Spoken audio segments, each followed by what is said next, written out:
Today we're hearing from Guild Mortgage, thanks to Colorado first-time homebuyer, with smart tips on credit, saving, and how you can get your first home, can build long-term wealth in your life. Let's welcome Chuck and Cheri to the show. Good morning. Good morning. How are you guys? Good. How are you? Good, good, good. All right, Chuck, I'm starting with you. Okay. Let's talk seller concessions and how that can kind of help with those upfront costs when it comes to buying your first home. Yeah, so not everybody has 20% down, right, Nope, for a home. I definitely don't. Right? So getting a good realtor with Colorado first-time homebuyer, your first steps, right? Because they're the negotiators with that seller. Yeah. It's a buyer's market, right? Where a lot of people, they could be sitting on a home, need to offload that to move into a new property.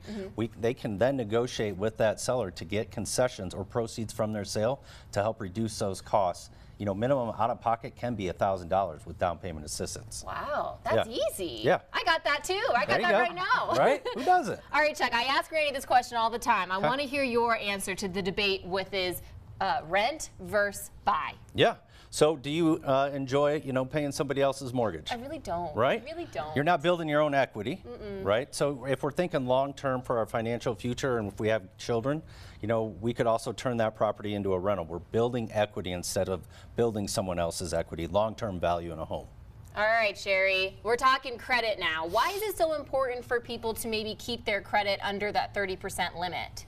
So the main thing that we're looking for is that you're able to manage your debt. So if you are maxed out on your credit cards, it will lower that credit score a little bit, mainly because they want to see that you're able to manage it and you are comfortable making those payments. For people who might not have any credit history or very little credit history, talk to me about those secured credit cards and how that's actually very beneficial. Absolutely. So getting a secured credit card, typically you're using your own money. Okay, and you got to use it in order to get credit for it.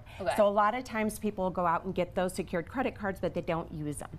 So it's important, don't max those out. I always say put on a tank of gas, pay it down to the $5, then do it again the next month, because then it shows that you're able to manage that debt. Yeah, and then you're kind of learning also on how to spend that money smart as well. Exactly. Exactly. Speaking about spending money smart, let's talk about building wealth though when you buy that home and how awesome that is for everybody. Yeah, so I bought my first home, not to date myself, but back in 2005, right? Lucky you. Yeah. Lucky you. I know. So I, then got married, had a couple of children, and then I used that home to put a new down payment on another home. Or say I didn't get married, wasn't that beneficial, you could always turn that into a rental.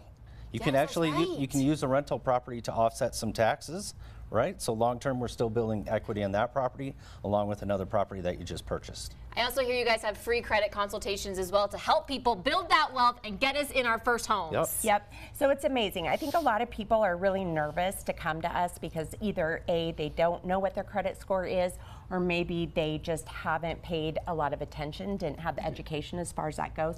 That's what we're here to do, is to ease your mind.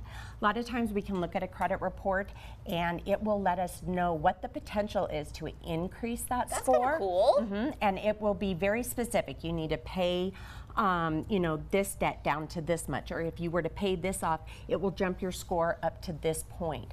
Sometimes it's as easy as just getting added on to, a parent's credit card, things like that. We have a lot of tips that we can help people to help them start, establishing credit to qualify. How can people maybe get these tips and help from you guys and all these good knowledge that you have to share with us here on Loving Living Local? They can just reach out to us and we're happy to look at it. We can do a soft credit pull so that it isn't a hard credit pull. It won't hurt their credit score. And we can really, dissect their credit report and see what tips and things that we need to do. Some people are ready to go right away, and then I've had people that I've worked with them for 6 months or a year, and it's just so rewarding once you get them to that point and they're able to buy their first home.